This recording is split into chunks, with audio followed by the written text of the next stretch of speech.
child, we all gonna need some detox tea to detox from these messy heifers. Y'all drop down in the description box and click the link to get your ISOT, your NutriBurst now. Y'all see I'm looking good. The glow up is real. NutriBurst and ISOT, get you some. So my hungover ass rolled over in bed and went on the Bravo website, went under episode. The first thing that came up, I clicked, and lo and behold, it ended up being episode 2. That's what I reviewed prior to this video. I said I wasn't going to go back and review episode 1, but y'all know I couldn't do y'all like that. And I love these Real Housewives of Potomac. Want to talk about it? Here you go.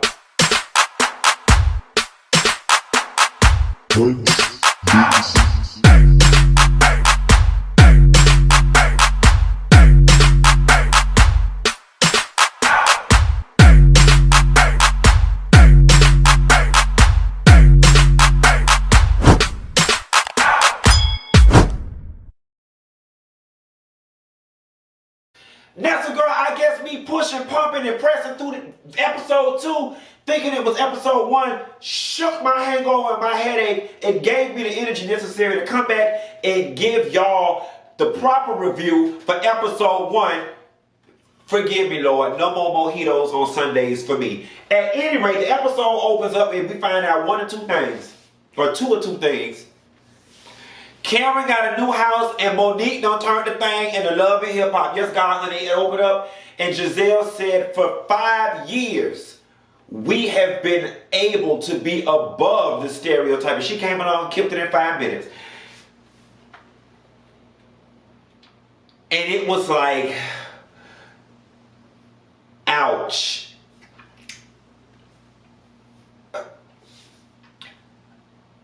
It was a bit dramatic. I do think with that comment, Gizelle is doing the most. But there is a tad bit of truth to it.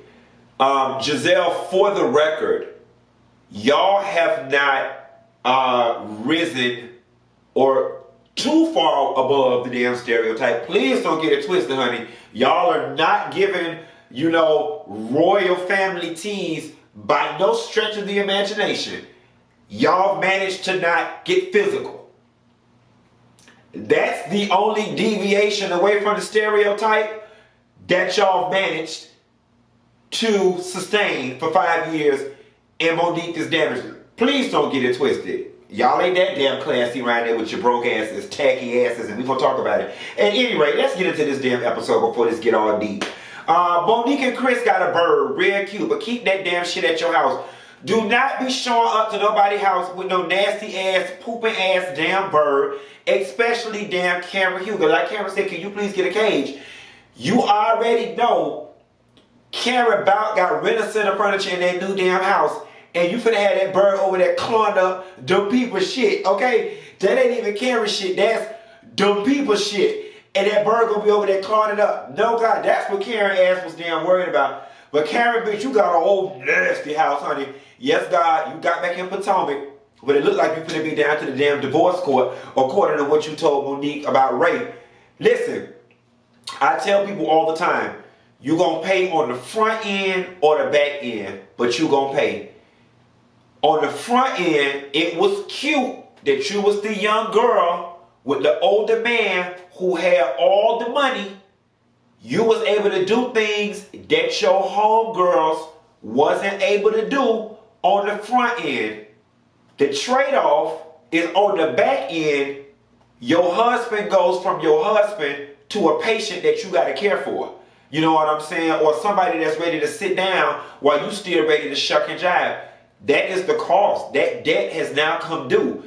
I am with Karen when she says it's 17-year age gap. And listen, don't get me wrong. You can't help who you fall in love with. People get married and fall in love for different reasons with different people. I am not a fan. My dating style is we should have been able to be in a high school or on the college campus at the same time.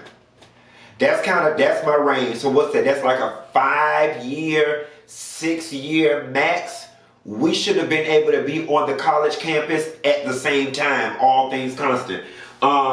Nevertheless, I do hope y'all make it, because hell, well, no shit, Karen, I mean, quiet as a cat, Karen is prime real estate. And Cameron got money. She looked good. It's a lot of men who will get her. Her kids at the house. Cameron's got a man at home. Yes, God. Gizelle. So Gizelle is now living in that tacky ass house. Quiet as it's kept. Do Gizelle live there or do Pee Wee Herman live there? Let me tell y'all something. Just because something is expensive don't make it nice, right? But I will say this. Gizelle's pieces individually are very nice and quite exquisite, I might add. Collectively, it's a cornucopia of bullshit. Like, it's just tacky. And I know that decor is subjective and beauty is in the eye of the beholder. And people have their own different styles and we don't all have to agree. But I think most of us agree that that shit is just fucking tacky, honey. I forgot you classy. It ain't tacky, it's tacky. That shit is tacky, honey. Gizelle then announces that she and Jamal Bryant are back together. Of course, we saw them in the Dave Chappelle thing. The blogs had already released that or whatever. Here's what's very telling. Them daughters ain't here for it. Them daughters are not here for it. And before the season premiered, I was prepared to speak to, you know, this was going to be awkward for the girls because they don't know their parents being together. Like, case in point, my parents divorced when I was 2 months old. All I know is them separate in a co-parenting situation. So it would be extremely awkward for me to picture my mom and my dad even in the same house. I was prepared to speak to that, right? What these girls are feeling is something completely different than that. It's actually kind of worse, especially when the one said he calls us and then 2 seconds later he hangs up to report that he spoke to us to you. You know what? They're picking up on something. And here's one thing that I do know, right? Children are poor and defenseless, and nature equips them with one protective mechanism, and that is intuition. That's the only thing children have. You ever wonder why babies, when they go to some people, they cry, and at other people, they feel real relaxed? Babies and dogs are very good judges of energy and character. Intuition is the only protective mechanism that Mother Nature gives a baby. They can't walk, they can't talk, or whatever. So that being said, their intuition is not leading them wrong. Something feels wrong to them about this. And I honestly think Gizelle and Jamal getting together can damage these girls psychologically if not handled with a lot of care and attention to fine detail, quiet as it is kept. I really feel like they should continue dating and put off this whole journeying through life together until them girls go off to college. That way you spare them y'all's transition. You and Jamal are going through a transition. Y'all ain't even got it together. Then to include them into something that y'all are figuring out still, that's just a lot. Like, my advice would just be boyfriend and girlfriend and keep it moving till them kids go away to college. And then after that, y'all can come canoodle, snuggle up. Hopefully they'll be mated off, living in their own houses, and then the transition would just be a lot damn easy. If y'all are life partners, his ass ain't going nowhere, and neither. If it's meant to be, it will. Candiace and Chris's party. The lady had asked Candiace what her budget was. Candiace said $5,000. That lady said, well, on Friday it's $22. What you could do with that? Okay. And then I was looking at the TV, like $22,000. Candiace, if y'all don't carry y'all ass down to the baby shower hall and have Miss Thelma make y'all a pan of crab rice and call it a damn day for a damn party. And then you gonna talk about cash bar. The whole, we gonna have a cash bar to subsidize the cost. That right there lets you know, first of all, fuck, bitch, I'm too grown. We are not in college. Do not invite me somewhere and I have to pay. Do not invite me to no party, no graduation dinner, no anniversary, nothing celebratory on your behalf, and I have to pay. Okay? It's just tacky. Girl, I think people would have much better appreciated had you threw the damn party at Monique's house and the liquor was free, okay? Who even have money these days? Don't nobody even walk around with no damn cash for the cash bar. And even if they do take cards, not a line long, because the Wi-Fi bad up there on the 74th floor, okay, and they got the cash, and take the card out, put your pen down. It's just too much. I like pour and go. Pour and go. Ho, okay? Can y'all ass down to the baby shower hall next time and have Miss Thelma make y'all some damn. Matter of fact, Ashley mama look matronly. She look like she ain't got shit to do. Let her ass bake the crab rice. Anybody except them hoes for them $22,000. That is ridiculous.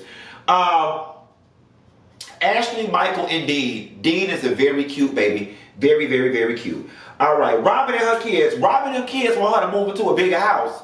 Okay? And quiet as it's kept, the people do too. But Robin might be reluctant to move into a bigger house because she did all this. Oh, well, girl, all this. Girl, it's only but so much you can do in the townhouse. But Robin managed to do all this. Yes, God, Miss Gizelle paying homage to the past. Robin, you did all this. Y'all see Gizelle used all this again at the bakery, and I fell out when she met with Candiace. She was like, you doing all this? That's Gizelle's little thing. All this. I got you, girl. Robin, you did all this, Gizelle. I'm still trying to figure out what all she did. Or didn't do, rather. Nevertheless, we ain't gonna fire up on Robin's house, because I could make this whole episode about how Robin did all this and none of that over there, okay? Nevertheless, we gonna keep it moving. But Robin told Juan, bitch, we not moving, we not getting another mortgage before marriage. And I'm with you, but you ain't finna just be laying up here and fool out line all between my legs and in my butt, okay? And all that type of foolishness like this. We gonna have to, get this thing correct and in order. Go off. Gizelle in that tacky ass car to match her tacky ass house, and I wouldn't be surprised because Jamal Bryant ass is tacky. She said her car broke down and that was Jamal little piece of car. First of all, Jamal's head is too goddamn big to drive a car that goddamn small. Jamal's head look like it's the size of that goddamn car. You going with a gorilla that's driving a goddamn Mini Cooper, that is ridiculous, okay? You need a G, not you, he need a G-Wagon. Again, I guess beauty, style, and taste is subjective. If that man want to cram his big ass head in a Mini Cooper, I would just be scared of the repercussions if Jamal got into a small fender bender or made a mistake and hit the parking bump too hard while parking. He gonna fuck up that big ass cranium all on that damn Gucci car. That shit so damn southern, down south and tacky. And Gucci ought to sue y'all ass driving around town with that damn stripe on the side of that damn car. You was in it though, girl. So you came into the bakery and y'all start talking about the party. Now see, here's the setup for the bullshit, right? Here go the setup for the bullshit. Because when we go down the guest list and we start talking about who all is coming from the group of ladies, Candiace makes it a point to mention that she is not inviting Ashley. But then, and for those of y'all who haven't watched episode 2 yet, this is probably not gonna make no sense. But you make no mention of inviting Sharice. And as it relates to the show and this group of girls, when she's asking, who did you invite, it would just seem to me that Sharice's name would have been spouted out in that group of girls as well. I mean, at a minimum, she's a friend of the show at this point. Just with a little strength, I just put a little pin in it, put a little flag in it to come back and revisit that later. They start discussing the house stuff. And so,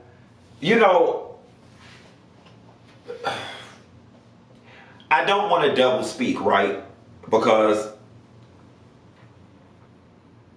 on one token, I'm like, can't this girl just fucking apologize?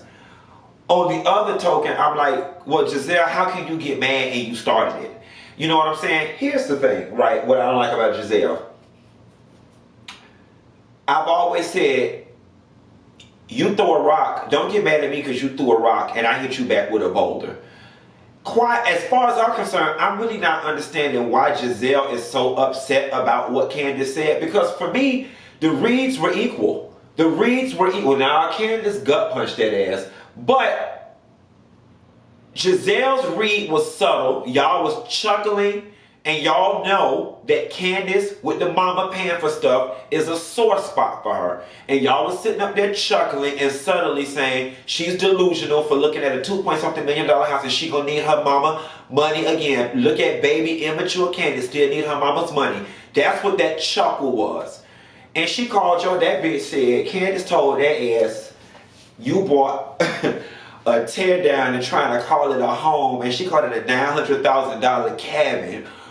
Oh, bitch. I was like, damn. And I think Gizelle is probably, the part that hurt most was the tear down and trying to call it a home. Because home consists of kids, family, the smell of warm apple pie.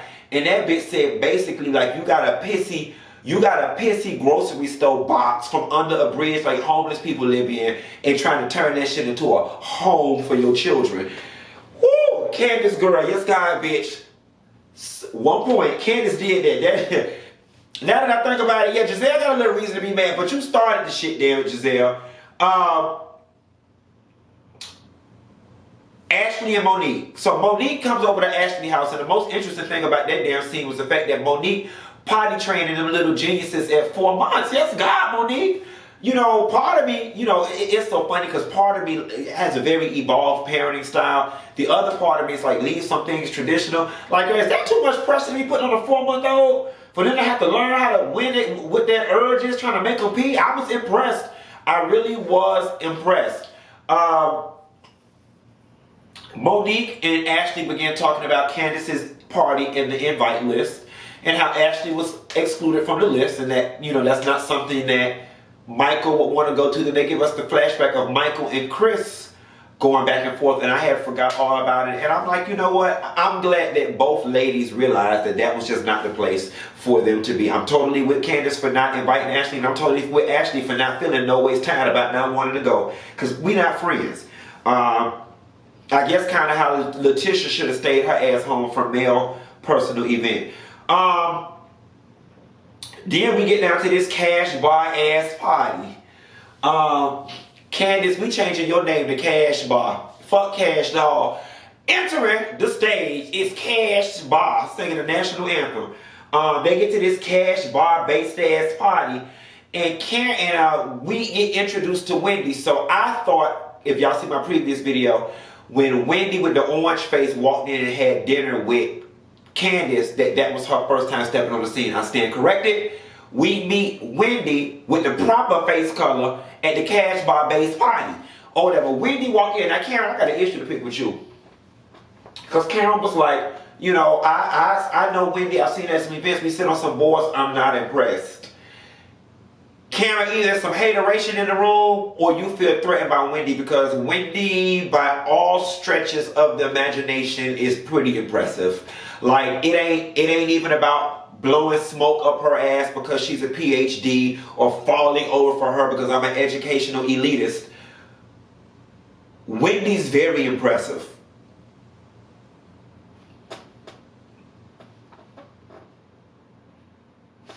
You can't even begin to discredit how impressive Wendy is. Wendy is impressive, period. Don't even turn the page. Close the book and let's start a new installment. The woman is impressive. Karen, I thought you were a little better than that. I'd be interested in exploring where that came from, what part of you that came from.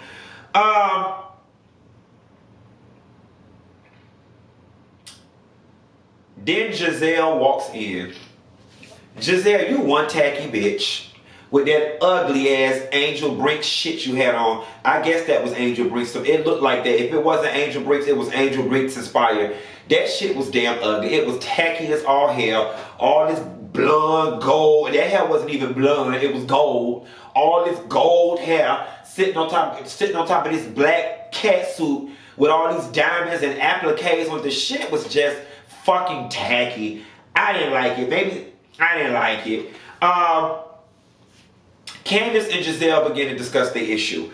And so it's funny because, and this will make sense when you watch my episode 2 of my episode 2 review. I guess some of the ladies underlining frustration with Candiace. And Candiace, I'm about to attempt to help you out here because I really like you, right? But either you have this issue or the scenes are being produced in such a way that it makes it look like you have an issue apologizing for things. And where I said I'm going to help you out at is,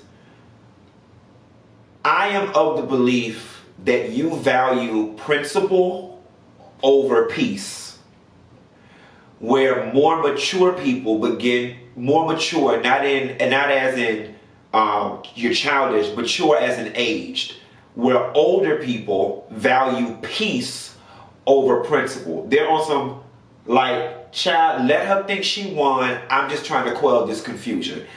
I kind of think that that's where the disconnect with you guys are at, because you addressed Gizelle, and Giselle's comment was, at no point were you remorseful. You didn't think you owed me any sort of apology. And you seem to have been hung up on, well, you said it first, and I just responded.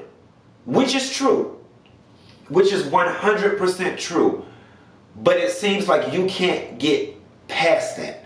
The principle of it all. And I get it. Like, if it was me in my head, I'd be feeling the same way. Like, bitch, how dare you sit up here complaining and you got an attitude when if you would have kept your fucking mouth closed, I would have never said nothing. That would have been my attitude. However, because we all have to coexist in this mini ecosystem, the more seasoned side of me would have just said, Q, just apologize so the bitch can shut up. You know what I'm saying? Give her the illusion of a victory. I bet that's where you're stuck. Principle over peace. Y'all sit on that. That's deep. We get a little too Iyanla with it. But I think, and that was me attempting to help help Candiace out, because the reverberating theme this season seems to be you can't be accountable for any of your actions and you refuse to apologize about anything. I will go back and say this. I had forgot much of like what the Twitter beef and shit was going on between them. Candiace, that tweet when Ashley was pregnant, when Ashley was in labor, that shit was just vile. It was vile, vulgar, it was disgusting, it was unbecoming.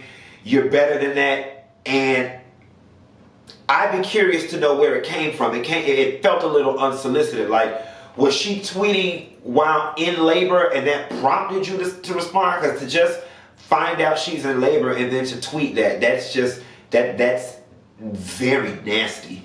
And I don't know, you don't come off to me as you haven't come off to me in the past as somebody who has a nasty side like that's that nasty. Like, literally, if you were just sitting on the sofa watching old episodes of Martin, you got a text that Ashley was pregnant, and then you tweeted that's just a different kind of nasty and a different kind of low. I hope that is not the scenario, but if it is, yeah.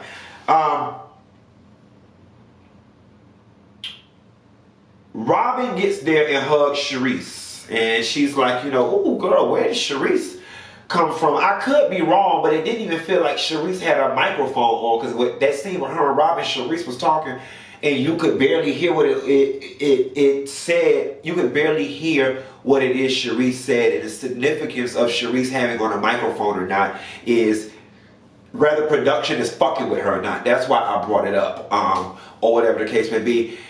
And it'll all make sense as the season progresses why this is even a conversation, because some people can argue that Candiace befriending Sharice is a half-ditched effort to get Sharice back on the show, especially considering the fact that Sharice and Monique don't get along, and Candiace and Monique are not getting along anymore. Kind of like when Kenya wasn't on the show and Nene got mad because Cynthia invited Kenya to the Seagram's wine cooler party thing. Nene was like, she ain't on the show. You supposed to be my friend. You trying to get her back on the show. A whole lot of breaking the fourth wall here. At any rate, hey Sharice girl, I don't know that we miss you. I don't know that I miss Sharice's energy. There's just something about Sharice I don't like. There's just something about her that just always came off a little fake to me. I don't know. Sharice, I'd like to interview you so we can get down to the bottom of it. I need to feel you out. Candiace invites up Karen and her mom to speak. What was very telling is that Karen is somebody who is normally very secretive about what goes on in her house. And she was very forthtelling with what was going on with her and Ray. Karen ain't no dumb bitch. And that suggests to me that Karen was covering some bases in case some shit hit the fan. That's how that speech came off to me. Candiace was looking for advice, and we got a diatribe about how you and Ray working on y'all marriage. How you and Ray got a Will and Jada situation going on right now, but y'all in the same house and we committed to this union, but we ain't together. That's what I got from that whole situation. Candiace's mom came on with her little comedy routine. She was a little cocktailed or whatever, and it was cruel. It was cruel what it is she had to say. That the thing that threw me was when she was like, you know, two people that I want marital advice from, and Robin was like, what are we? I got words, girl. Don't nobody want to hear what you got to say. Don't nobody want no roommate situation. Girl, what you gonna come up here and tell me? How to fuck over a nigga money and do all this? Honey, we ain't trying to do all this. We trying to do all that. Not all this, all that. So no, stay quiet, mute it. Mute it and boot it. We don't want to hear, we don't want it. I don't want it no more. Robin, we don't want to hear nothing you got to say bad relationships. Okay, that is not an area for the life of this show that's going to ever be your strong point. We don't want what you got, thus we don't want to hear shit you got to hear, okay?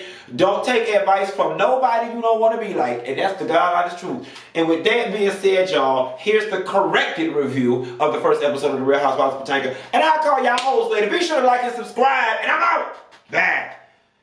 I guess I'll sit up in here and watch P-Valley all night tonight since y'all say it's so good. Thank me later. Bye.